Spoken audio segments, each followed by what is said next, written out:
प्रिय विद्यार्थियों, आज हम इस वीडियो में यूरोप के राष्ट्रवाद के उदय के संदर्भ में इस लेसन में कुछ महत्वपूर्ण शब्दावली पे चर्चा करेंगे जो बोर्ड एग्ज़ाम में बहुत ही महत्वपूर्ण है। शॉर्ट क्वेश्चन और वेरी शॉर्ट क्वेश्चन में ऐसे क्वेश्चन आते हैं। स्टूडेंट लॉन्ग क्वेश्चन के लिए तो तैयार कर लेते हैं, लेकिन छोटे शब्दावलियों के लिए तैयार नहीं कर पाते, जिससे उनके बहुत सारे प्रश्न छूट जाते हैं। तो आइए शुरू करते हैं। प्रिय विद्यार्थियों, तो हम लोग इस वीडियो में शब्दावली पे चर्चा करेंगे। जैसे शब्दावली बोर्ड एग्ज़ाम में आते हैं, कुलीन वर्ग क्या है। कुलीन वर्ग के संदर्भ में या तो शॉर्ट क्वेश्चन आएगा छोटे प्रश्नों से, या फिर एक लाइन के लिए वो लिखने के लिए आता है। तो जैसे कुलीन वर्ग क्या है, ये ज़मीन के मालिक थे, वह यूरोपीय महाद्वीप के सबसे शक्तिशाली वर्ग थे। कुलीन वर्ग से तात्पर्य क्या था, ये ज़मीन के सबसे बड़े मालिक थे और वह यूरोपीय महाद्वीप के सबसे शक्तिशाली वर्ग थे। तो अगर विकल्प में क्वेश्चन आए शक्तिशाली वर्ग थे, कमज़ोर वर्ग थे, धनहीन थे, इस तरह से क्वेश्चन आए तो अगर शक्तिशाली है तो शक्तिशाली पे टिक करेंगे। नेक्स्ट कड़ी में नेक्स्ट शब्दावली में है निरंकुशवाद क्या है, या निरंकुशवाद से क्या समझते हैं। तो निरंकुशवाद एक ऐसी सरकार या शासन व्यवस्था जिसकी सत्ता किसी प्रकार का कोई अंकुश नहीं होता, यानी इसकी सत्ता पर किसी प्रकार का कोई नियंत्रण नहीं होता। नेक्स्ट शब्दावली में हम लोग आएंगे उदारवाद।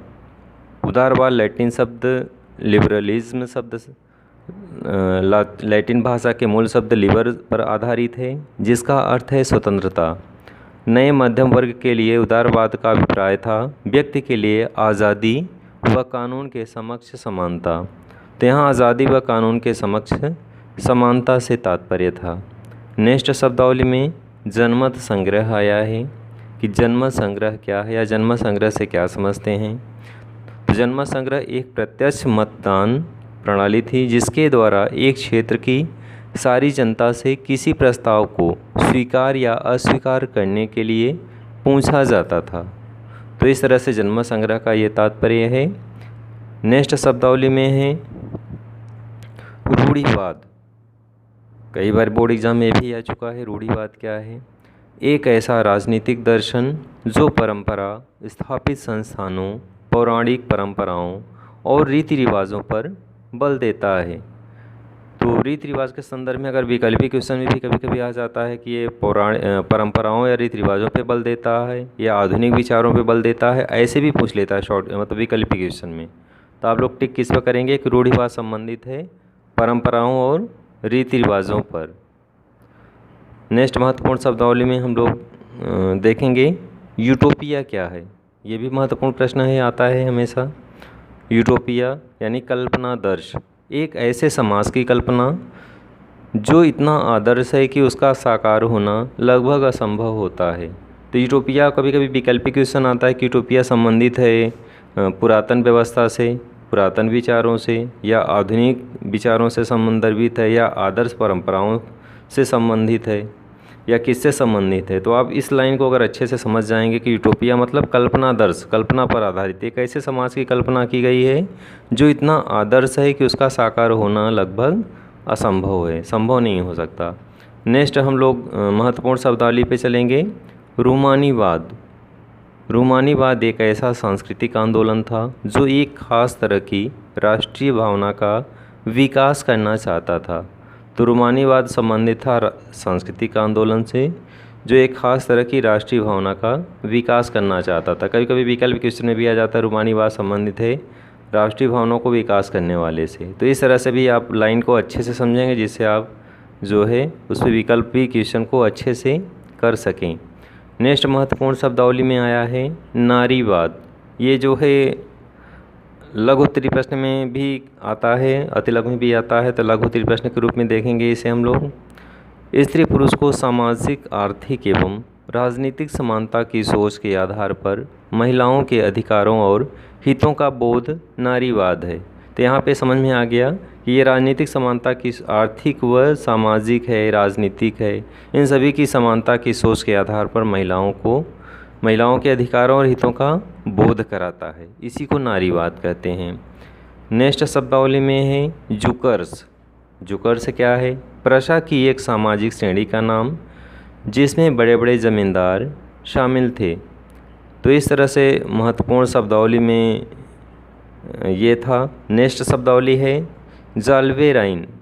यह एक जर्मन शुल्क संघ था। जैसे वर्तमान समय में कस्टम ड्यूटी लगता है, एक देश से दूसरे देश में जाने पे बॉर्डर पे मतलब शुल्क देना पड़ता है। उसी तरह से उस टाइम में भी जो है जर्मनी में छोटे छोटे राज्यों के संदर्भ में इकट्ठा किया गया राज्यों को, कि जो कई तरह से कई स्टेप में कई जगह शुल्क जो लगता था उस शुल्क को समाप्त किया जाए और सभी राज्यों का एक आपस में समझौता या संघ बनाया गया।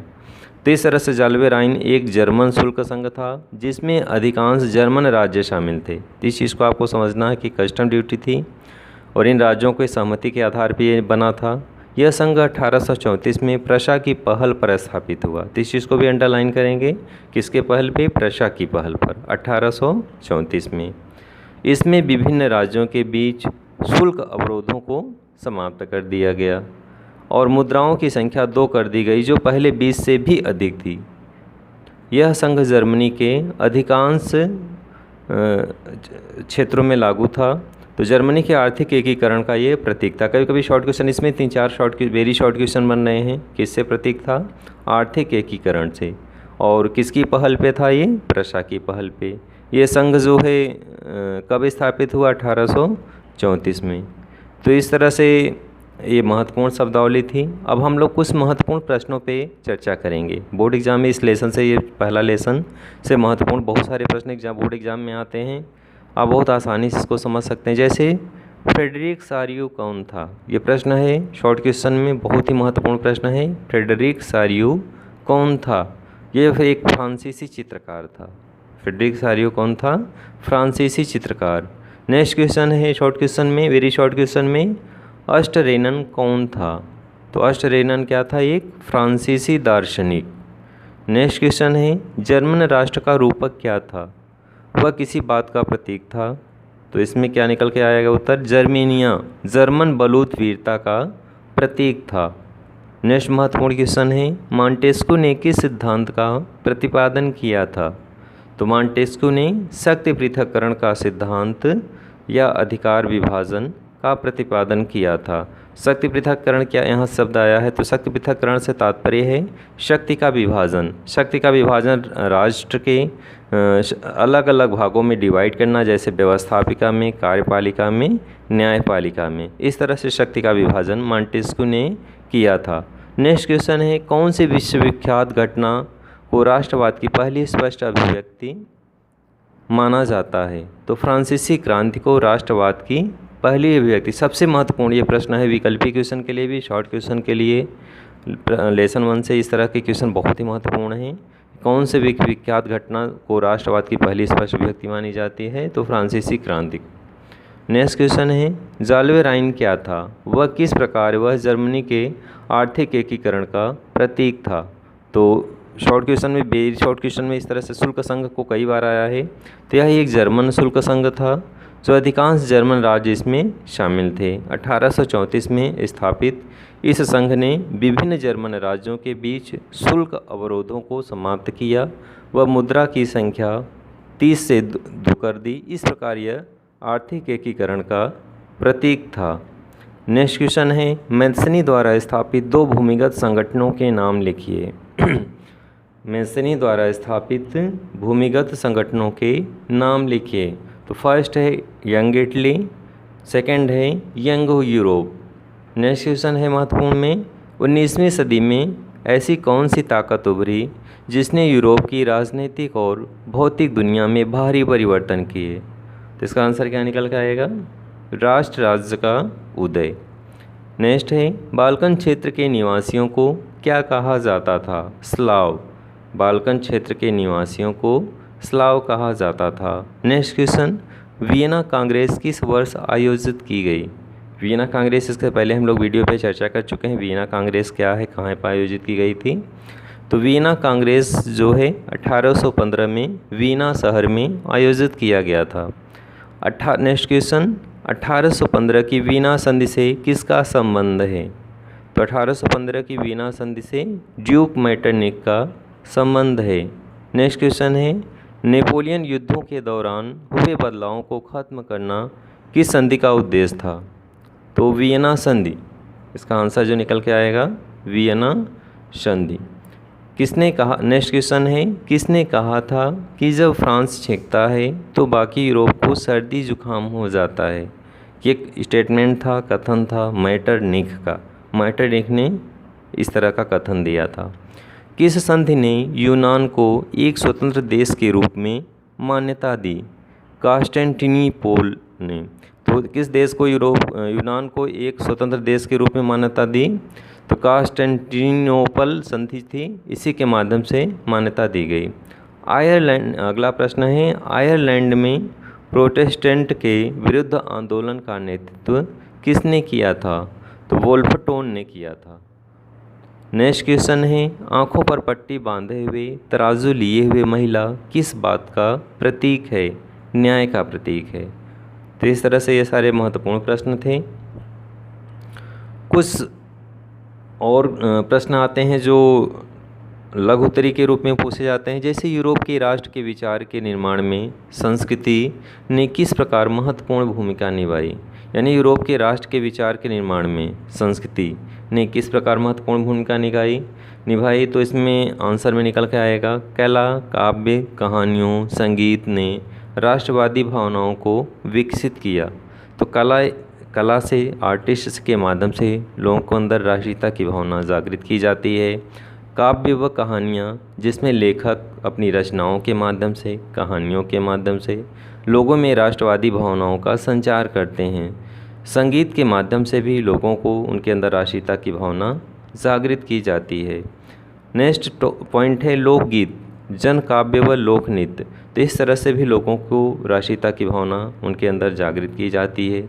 राष्ट्रीय स्तर पर लोग एकजुट होते हैं। स्थानीय बोलियों व लोक साहित्य पर बल दिया गया। इनके माध्यम से भी लोग जो है राष्ट्रीयता की भावना का विकास होता है और लोग एकजुट होते हैं। नेक्स्ट है भाषा। भाषा के आधार पे भी लोग जो है एकजुट होते हैं। भाषाई एकता के आधार पे लोगों के अंदर राष्ट्रीयता की भावना का विकास होता है। नेक्स्ट पॉइंट था इसी में, जर्मनी के एकीकरण की प्रक्रिया का वर्णन कीजिए। तो अगला क्वेश्चन जो है, जर्मनी के एकीकरण की प्रक्रिया का वर्णन कीजिए। जर्मनी का एकीकरण कैसे हुआ?